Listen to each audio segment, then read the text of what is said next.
Main event fight item. This is what I want to ask you, though. UFC 251 main event, Jorge Masvidal, the BMF versus Kamaru Usman welterweight championship.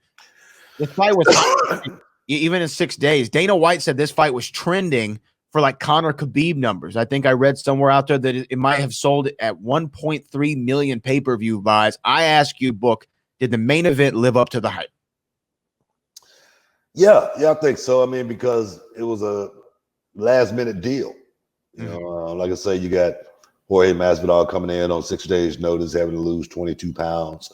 A lot of people wondering, was he going to be able to, do that or not? I was listening to an interview Dustin Poirier was doing. Dustin Poirier said, man, this guy been training. He's in shape. He looks good. He's going to be ready to fight. He never stopped training. So he had been sparring with him. So I don't know. Maybe it was smoke and mirrors as far as Masvidal having to lose 22 pounds. I don't know. It doesn't seem like he had to struggle or anything to do that, even if he did. Did he come to the table with everything blazing as far as every gun in his tool belt? I thought so. I thought Jorge Masvidal was going to come out striking just like we've seen him strike on many occasions. But just like I had said, when we put the the predictions out, I wondered, did those fights, did the Darren Teals of the world, Ben Askrens of the world, prepare this guy, Nate Diaz of the world coming in off of a year layoff. Did those? Yeah, exactly. Did those fights prepare Jorge Masvidal for what he was getting ready to run into with Kamaru Usman? And I said, man, it's no way those 3 fights could have prepared him, for something like this. And the reason I say that is because Kamaru Usman, he's had a hard road to the top. He's had no easy bones thrown to him or anything like that. And he's in the UFC, and he's 11-0 inside the UFC. Yeah. And then I look at Jorge Masvidal. I love Jorge Masvidal, but I look at his record. I look at the guys that he's fought, and I match up all of those guys that he's fought and lost to up against Kamaru Usman, and Kamaru Usman runs through all of them. So that's the way. I mean, it's like it's like a chess match. It's like watching the horses run. Man, you got to know exactly what you're looking for in order for to pick the the right horse. Man, they got to have the right sheen on them. And I just did not think Jorge Masvidal was capable of going out there and winning that fight, other than by knockout. And most wrestlers normally, other than a Ben Askren, don't put themselves in position to get knocked out. Yeah, no, I agree. I think that this fight played out like a lot of people thought that it might. I wanted to swing for the fences and pick Jorge to win by knockout, but I said it was a head versus heart thing. My heart wanted Jorge to win because I'm a fan. He's made me a fan. He's been on the show. I'm a fan of the guy. Yeah, I don't pick like that. No, but I said it was head versus heart. My head was telling me Kamaru Usman would. I think he's just a better technical fighter than most people in the UFC in his weight class. Maybe everybody. That's why he's a champion, right? I think Jorge came out. Obviously, he said, look, I got a limited gas tank.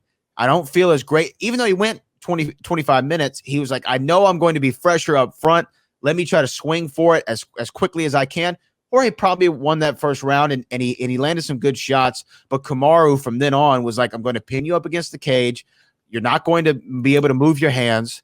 I'm going to hit you with these Conor McGregor-esque shoulder thrusts. I'm going to hit you with some shots to the ribs and the body, and I'm going to step on your feet till it annoys the holy hell out of you and everybody else watching. But I'm going to get this win by pointing you up, because Jorge Masvidal hasn't been finished in 11 years. So I think Kamaru, especially being a wrestler, knew I'm not going to finish this guy the same way I finished a Colby Covington. If I try to stay in the square with Jorge Masvidal, it's not going to work out probably well for me. So I need to do what I have to do to win this fight. He did it. Was it the most entertaining thing that I've ever seen in my life? No, it wasn't. To be honest with you, Book, I was bored with a lot of the fight. I think Kamaru was great technician. He's the most dominant fighter at 170. I don't think there's anybody who can beat him. I don't know if he's a box office draw as much as some other guys in his weight class and in the UFC. but I don't see anybody beating Kamaru Usman anytime soon. Hey, man, as long as he's winning, that's the only thing that counts. As long as he's winning. The way I saw it was, of course, Jorge Masvidal was going to come out there and, work in spurts. A lot of times Jorge Masvidal, he's got like a blast, of energy, but what I was listening to him in the post fight, Masvidal said, man, every time I start getting off and start getting a little bit of something going, he would shut me down every time, by grabbing me and putting me against the fence or taking me down. And that would just zap the energy right out of me. And saying that because I don't think that his gas tank was suspect, Jorge Masvidal. I don't think his gas tank was suspect by far, by any means. I think Kamaru Usman zapped that gas out of that gas tank throughout 5 rounds. And just like Jorge Masvidal said, I wasn't about to get knocked out. I wasn't going nowhere like Colby Covington did. He said, I was going to be in this thing. I don't care how long the fight went. So that told me that, he was cognizant. That told me that he knew exactly where he was every minute within that fight. So, but the better man, being Kamaru Usman, the better mat technician, it proved that how good of a striker Jorge Masvidal really is. Because in a stand-up, man, Kamaru Usman would have got beat up so bad in a stand-up with Jorge Masvidal. It seemed like it was night against day as far as that goes. But it goes to show you how good Kamaru Usman is able to adapt and willing to, change his game, change game plans, because for a minute it seemed like he was ready to stand up, and then he started getting two-pieced and he said, let me rethink this thing. That's totally. Yeah. But again, I think that Kamaru was phenomenal in what he did, right? Does it lend itself to great excitement? No, but he was great in what he did. He got the dub. He's the champion. Do you think that Jorge Masvidal, because you and I kind of talked about it last week, do you think that his stock goes all the way down? Or do you think this is what I think about it. Hey, it doesn't mean he's not a great fighter still. It just means he's not better than Kamaru Usman, but he can still be better than a lot of guys at 170 and find himself back in a similar position, getting a great box office fight. Like I think him and Colby would do good box office. I think him and a couple other guys would do good box office. Do you think that his stock has gone way down with this loss, or do you think he comes out okay? It's kind of up in the air, really. I really think it's up in the air because it's according to who they match him up against next, and if he wins or if he loses. If Jorge Masvidal can go out and lose 2 in a row after becoming the BMF is not going to mean a whole lot at all.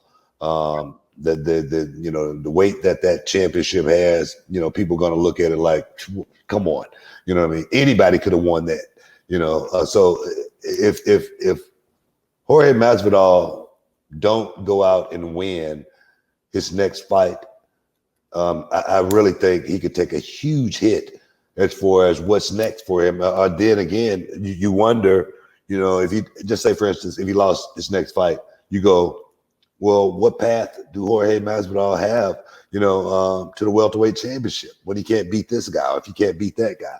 So it's going to be people talking about Colby Covington, and Jorge Masvidal. And Jorge Masvidal blatantly said, I don't want to fight that guy. So that's the guy that I think he should fight. As far as a matchup go, as far as it's instant heat right there, as far as it's some money to be made right there too. He's just signed that 10-fight deal. So the thing is, he's gonna have to fight somebody, because that check, I don't know how much money did they announce how much money he made? They haven't said it yet, but the rumors out there is probably about $600,000 for as far as guarantee. I don't know if he got a piece of the pay-per-view. Well, he made some money off of him, but I'm gonna tell you right now, that's gonna last about 12 calendar months. And he's gonna have to get back up out there and get ready to go to work. But man, congratulations to Kamaru Usman, man, for going out there and defending the welterweight championship and still, just like I said, it was gonna be and still.